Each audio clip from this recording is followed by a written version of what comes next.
बहू का ब्लाउज वाली मेहंदी।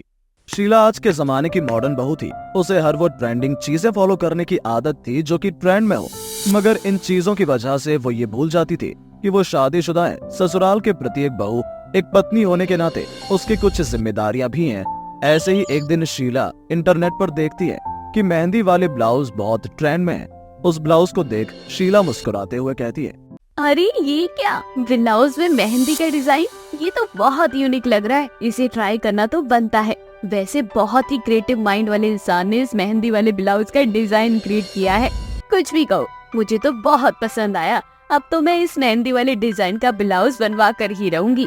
कहीं आसपास के सभी लोग फिर मुझे अपनी नजरों में न बसा ले, हर कोई मुझे देखता न रह जाए।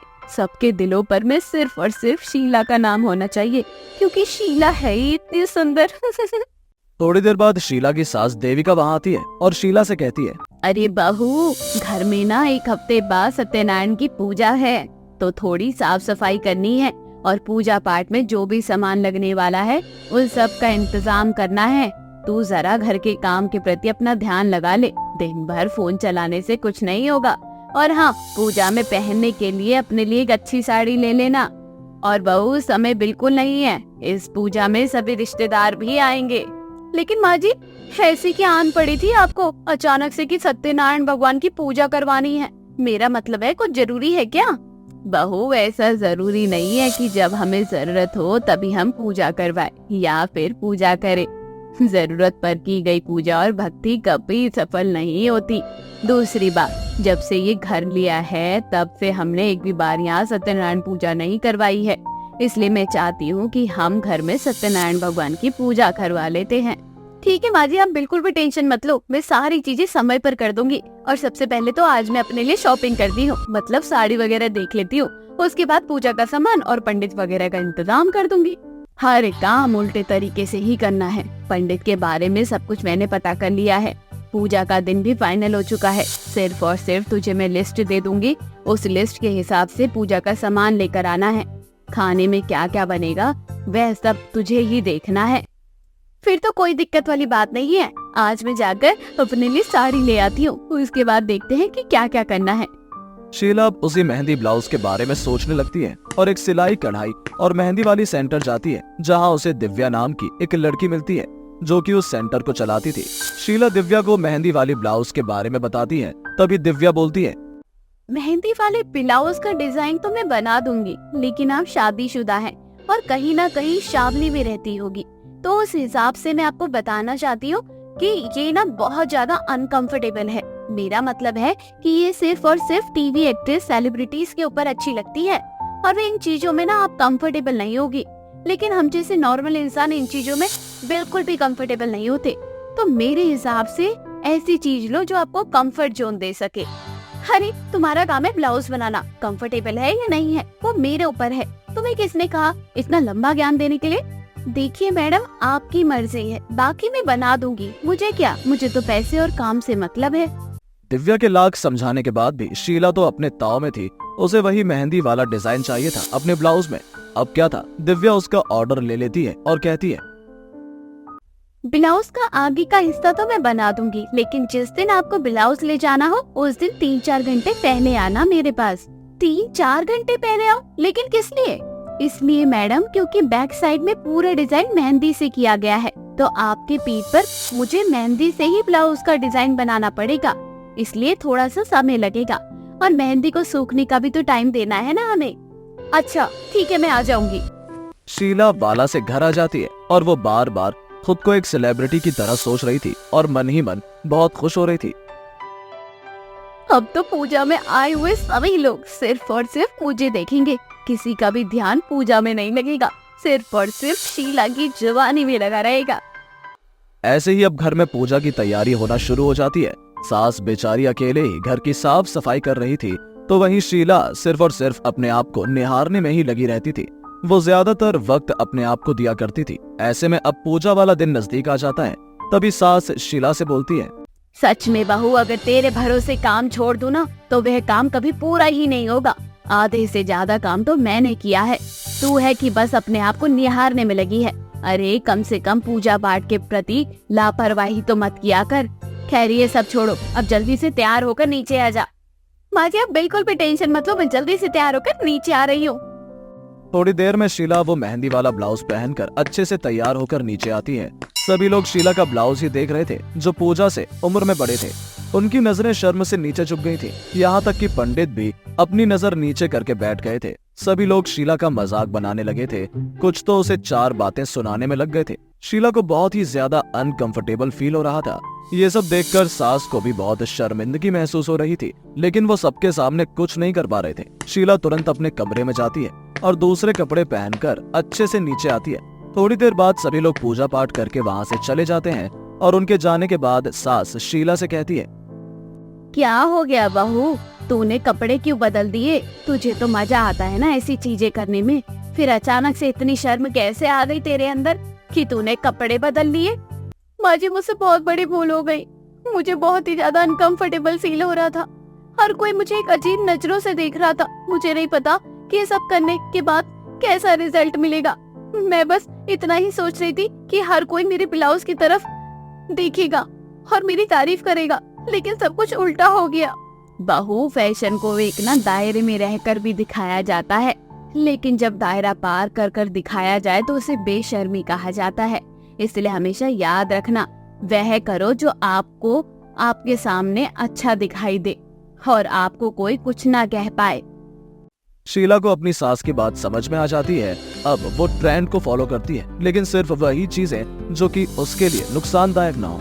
आशा एक गरीब औरत थी जिसने बड़ी ही मुश्किलों से अपने 5 बेटों की परवरिश करी थी, पर बड़े होने के बाद भी उसके 5 बेटे आलसी और निकम्मे थे जो कुछ नहीं करना चाहते थे।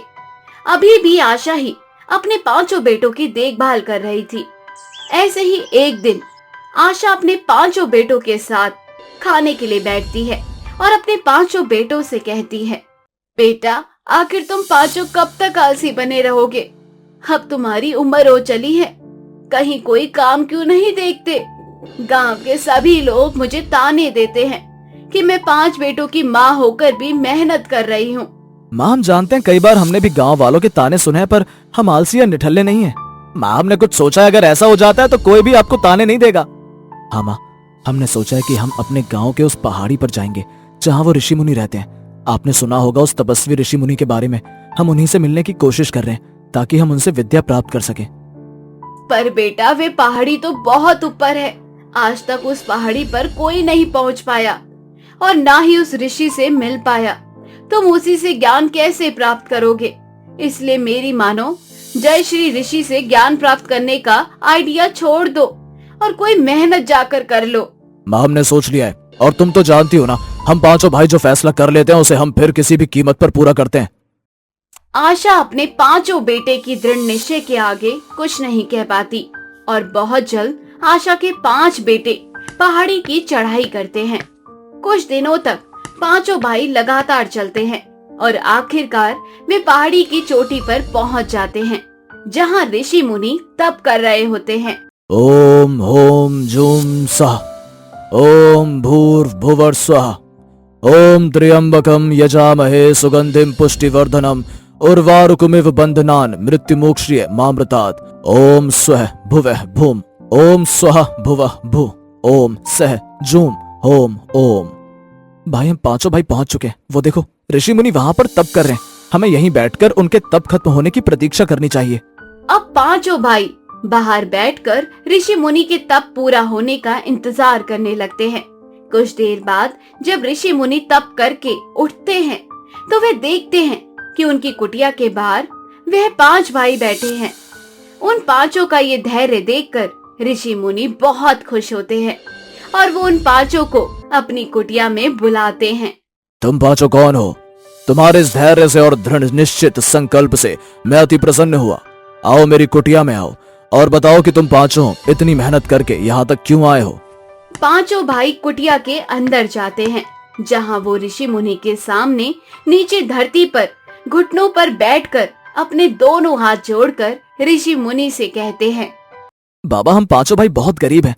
हमारी माँ ने शुरू से ही मेहनत करी है। हम 5 भाई ने उन्हें मेहनत करते देखा है और हमारी माँ नहीं चाहती कि हम मेहनत करें, पर वो चाहती है कि हम काम करें। तो इसमें खराबी क्या है? हर माँ चाहती है कि उनका बेटा कामयाब बने। तुम पांचों भाई काम क्यों नहीं कर रहे? बाबा, बात यह नहीं है कि हम मेहनत नहीं करना चाहते या काम नहीं करना चाहते। बात यह है कि गरीबी की वजह से हमें काम पर लगाए और मैं नहीं चाहता कि हम उनकी तरह मेहनत करें, क्योंकि मेहनत करते हुए ही हमारे पिता की जान गई थी। इसलिए हम यहाँ पर आपसे ज्ञान प्राप्त करने आए हैं ताकि भविष्य में कुछ कर सके। बच्चों, कोई भी ज्ञान इतनी आसानी से प्राप्त नहीं होता। अगर तुम्हें सच में ज्ञान प्राप्त करना है तो तुम्हें 1 महीने तक मेरी कुटिया में रहना होगा और जो मैं तुमसे कहूंगा तुम्हें वही करना होगा। तुम्हें मेरी हर बात माननी पड़ेगी, तभी तुम्हें ज्ञान की प्राप्ति होगी। हमें आपकी सारी शर्त मंजूर है बाबा, बस हमें ज्ञान की प्राप्ति चाहिए। अब चारों भाई उस ऋषि मुनि से ज्ञान प्राप्त करने के लिए उसकी कुटिया में रहते हैं और दिन रात उसकी सेवा करते हैं। कोई भाई ऋषि के पैर दबाता, तो कोई उसके लिए जंगलों से फल तोड़ कर लाता, तो कोई ऋषि मुनि के लिए खाना बनाता। यह देखकर ऋषि मुनि उन पांचों भाइयों की मेहनत से खुश हो जाते हैं और उन पांचों को ज्ञान प्राप्ति के साथ जादू भी सिखाते हैं। मैं तुम्हारी मेहनत से बहुत खुश हूँ, इसलिए मैं तुम्हें ज्ञान के साथ कुछ जादुई शक्तियां भी दूंगा और उनका इस्तेमाल करना भी सिखाऊंगा। कैसी शक्तियां बाबा? पवन, तुम्हें तुम्हारे नाम की तरह शक्ति मिलेगी। तुम हवा में उड़ पाओगे, तुम हवा का रुख बदल पाओगे और तुम नील पानी को अपने काबू में कर सकते हो। संभव तुम घंटों तक अपनी सांस भी रोक सकते हो और अंगद, तुम आग पर काबू पा सकते हो। तुम्हें आग कभी नहीं जला पाएगी और पुनीत, तुम बिजली पर काबू पा सकोगे। तो बाबा, इन शक्तियों को पाने के लिए हमें क्या करना होगा और ये शक्तियां हमें कैसे मिलेंगी? तुम्हें ये शक्तियां मिल चुकी हैं और तुम काबू करना भी सीख गए हो। बस तुम्हें इस शक्ति का ज्ञान नहीं था, इसलिए तुम कभी भी अपनी शक्ति का इस्तेमाल नहीं कर सके। पर अब तुम्हें अपनी शक्तियों का अनुभव हो चुका है। बस शक्तियों का इस्तेमाल करना है और इसका इस्तेमाल कैसे किया जाता है मैं तुम्हें बताता हूँ। ऋषि मुनि उन सबको उनकी शक्तियों के बारे में बताते हैं और उनके इस्तेमाल के बारे में भी। शक्तियां प्राप्त करने के बाद पांचों भाई गांव में जाते हैं और नील नदी में जाकर सुनहरी मोतियां ले आते हैं। वहीं अंगद मेले में आग का करतब दिखाता है, जिसमें उन दोनों भाई की काफी कमाई होती है। पर 3 भाई अभी भी बेरोजगार थे और जब इस बारे में आशा को पता चलता है तो आशा अपने पांचों बेटों से कहती है, बेटा, मैं तुम पांचों को हमेशा निकम्मा समझती रही, पर तुम पांचों ने बहुत मेहनत करी है। अगर तुम पांचों एक हो जाओ तो तुम अपनी शक्तियों का सही इस्तेमाल कर सकते हो। इन शक्तियों से तुम पैसे भी कमा सकते हो और सहायक लोगों की सहायता भी कर सकते हो। पर माँ, ये सब कैसे संभव है? हम 5 अपनी शक्ति का प्रदर्शन नहीं कर सकते। नील तो नदी से सुनहरी मोतियां निकालकर उन्हें बेच देता है और अंगद भी करतब दिखाता है। सर्कस में उसे काम मिल चुका है। हम तीनों ऐसा कुछ नहीं कर सकते। तुम पांचों ऐसा कर सकते हो। अगर इंसान की 5 उंगलियां एक साथ जमा हो जाती है तो वह मुट्ठी बनती है। उसी तरह से तुम पांचों को जमा होना होगा और अपना काम शुरू करना होगा। तुम 5 अपना अपना करतब दिखाना। मुझे पूरा भरोसा है हम एक दिन आसमान की ऊंचाइयों को छू लेंगे। पांचों भाई आशा की बात समझ जाते हैं और अगले दिन अपना खुद का एक सर्कस खोलते हैं, जहां एक भाई हवा में उड़कर लोगों को एंटरटेन करता है, तो वहीं दूसरा भाई एक बड़े से पानी के टैंक के अंदर बैठकर अपनी सांस को रोक लेता है, तो वहीं तीसरा भाई लोगों को मरकर दिखाता है और सबसे छोटा भाई बिजली से लोगों को खेल दिखाता है। यह देखकर गांव के सभी लोगों को बहुत मजा आता है और वे खूब तालियां बजाते हैं और पैसों की बारिश करते हैं। इस तरह से पांचों भाई की मेहनत रंग लाती है और उनकी ज्ञान की प्राप्ति के साथ उन्हें कुछ जादुई शक्तियां भी मिलती है। इसके बारे में वह 5 भाई कभी किसी को कुछ पता नहीं चलने देते।